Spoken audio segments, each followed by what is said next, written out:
With their light, airy and spongy texture, these Korean twisted donuts are all the rage, and the best part is that making them is simpler than you would expect.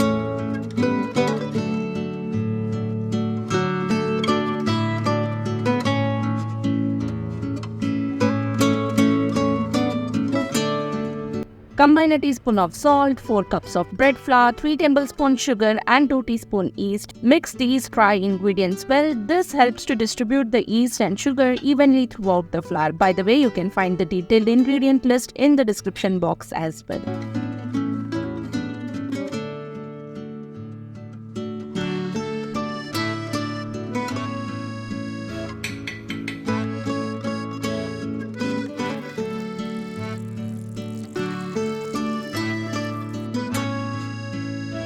Then make a well in the center and add the milk and egg to it. For eggless version, you can refer to our finger donuts recipe instead. So make the dough according to that recipe and shape as seen here. Either will work. Stir the mixture with a wooden spoon or a spatula until a dough forms. It will be sticky and shaggy at first, but that is okay.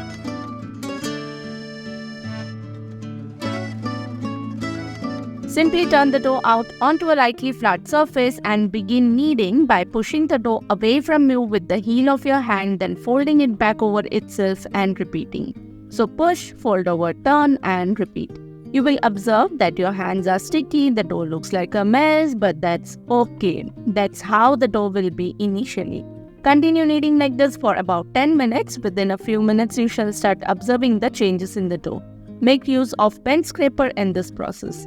The finger donut recipe covers the technique of forming the dough using a stand mixer, so feel free to follow any that is suitable for you.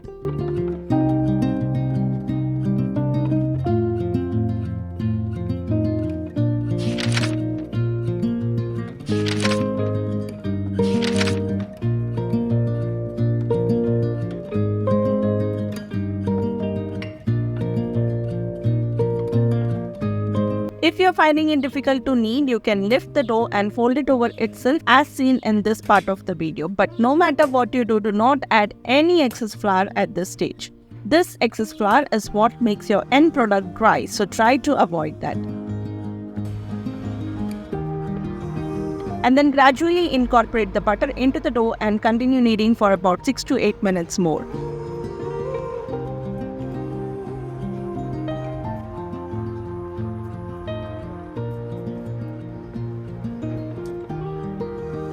The dough will become moist, supple and smooth. It would feel comparatively easier to handle, and observe that the dough would also be coming along to the tacky stage.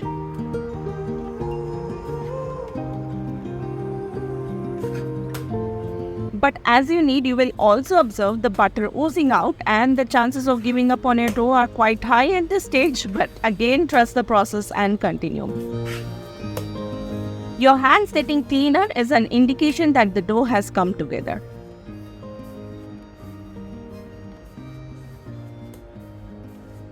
Also, just observe the pull here. When you lift the dough, it comes off the surface but with some resistance.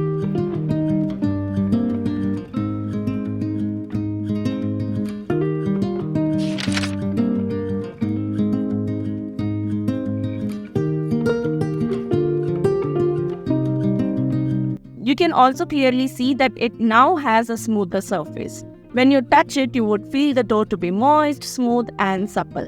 The dough is static, which means when you press your fingers onto the dough and try to release it, the dough comes off your hands, but this stretch, this stickiness indicates the dough is moist enough, and all these are indicators showing you that the dough is ready for the next stage, which is first proofing. So simply place the dough onto a lightly greased bowl and then cover it with a kitchen towel or plastic wrap and let the dough rise in warm area for about an hour or until it has doubled in size. For the instructions on how to proof the dough using an instant pot, please feel free to refer to our blog post at spicesandflavors.com. Again, the link for everything mentioned in the video would be found in the description box below.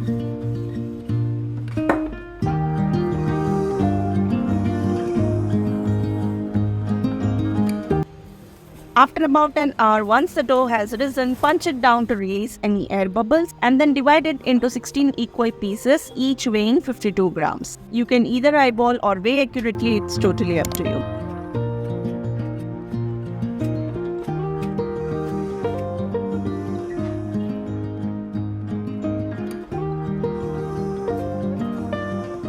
Since these are twisted donuts, the dough should be twisted before frying, right? So let me share with you all 2 methods of doing so. No matter which method you follow, the first thing you have to do is roll it into a long rope of about 12 inches in length. So in the first method, by rolling it into a rope, try to keep the ends slightly thicker than the center. Bring the ends together to form a loop on top of each other, creating spirals as you go along. Press the ends together firmly, and that's it, the shape is ready.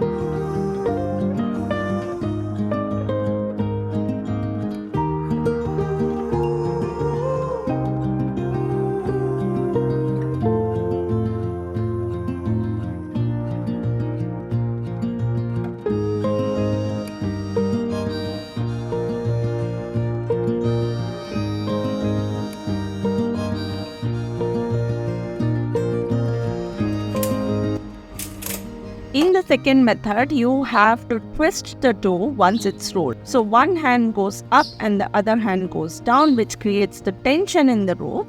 And when you lift it using the two ends, you will observe that the dough is spiraling on its own. It's twisting on its own to form the shape. You can then give it a little height to form the perfect shape for twisted donuts.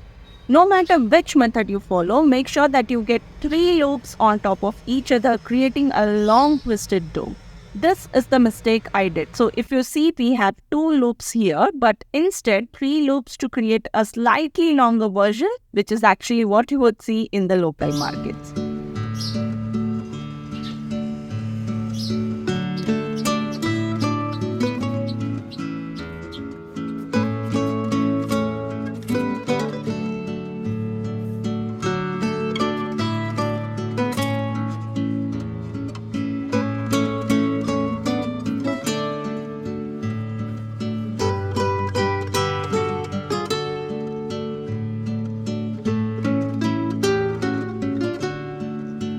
Place the twisted donuts onto a baking sheet lined with parchment paper, cover them with a kitchen towel and let them rise again for about 20 to 30 minutes or until they look puffy. While the donuts are proofing, let's mix together the sugar and cinnamon in a wide mouth bowl or a plate and set this to a side.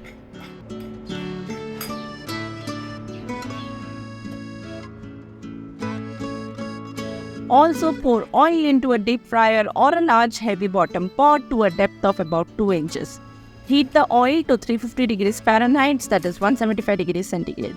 Now, in 20 minutes, you would observe that your donuts have risen, and just like any other bread, if you observe that the shaping comes off, then simply press the ends to form the shape, taking care not to deflate the dough.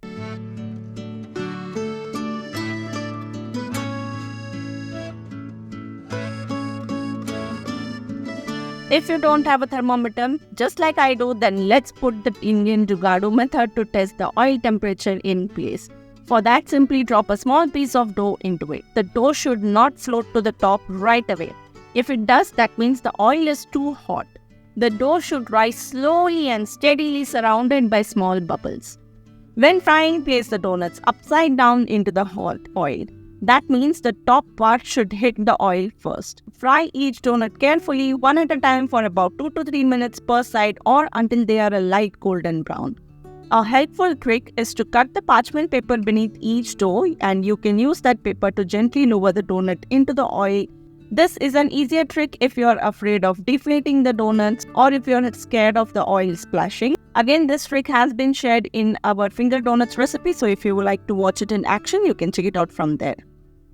Once fried, use a slotted spoon to remove the donuts and transfer them to a plate lined with paper towel to drain any excess oil.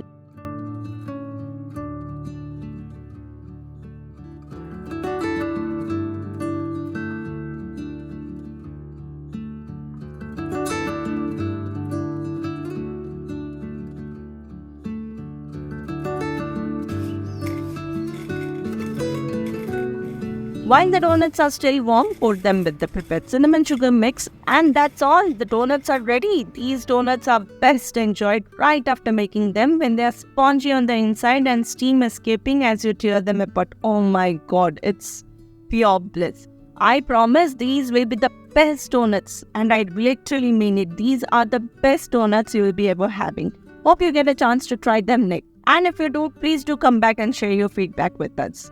For now, that's it for this video. I'll see you soon in my next one. Until then, this is Sushma signing off. Take care. Bye-bye.